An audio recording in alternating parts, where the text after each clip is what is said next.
MBBS പഠനം പൂർത്തീകരിച്ച് ആതുര സേവനത്തിനിറങ്ങുന്ന ഡോക്ടർ ചൈതന്യ രാംദാസിന് തൃക്കരിപ്പൂർ സദ്ഭാവനയുടെ നേതൃത്വത്തിൽ അനുമോദനം നൽകി. റിട്ടയർഡ് ഉപജില്ലാ വിദ്യാഭ്യാസ ഓഫീസർ KV രാഘവൻ മാസ്റ്റർ അനുമോദന യോഗം ഉദ്ഘാടനം ചെയ്തു. സദ്ഭാവനയുടെ മുൻ പ്രസിഡന്റ് KV രാംദാസിന്റെയും കേരള ബാങ്ക് കാലിക്കടവ് ശാഖാ മാനേജർ TV വിജയലക്ഷ്മിയുടെയും മകൾ ചൈതന്യ രാംദാസിന് തൃക്കരിപ്പൂർ പ്രിയദർശിനി മന്ദിരത്തിൽ നൽകിയ അനുമോദന യോഗം റിട്ടയർഡ് ഉപജില്ലാ വിദ്യാഭ്യാസ ഓഫീസർ KV രാഘവൻ മാസ്റ്റർ ഉദ്ഘാടനം ചെയ്തു.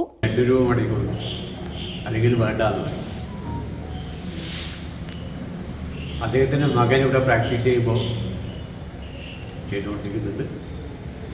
അദ്ദേഹം മറ്റെല്ലാവരും 150 രൂപ വാങ്ങുമ്പോൾ 100 രൂപ വാങ്ങിയതിന് ഇവിടെയുള്ള ഡോക്ടർമാർ പോയിട്ട് അത് ശരിയല്ല എന്ന് പറഞ്ഞു.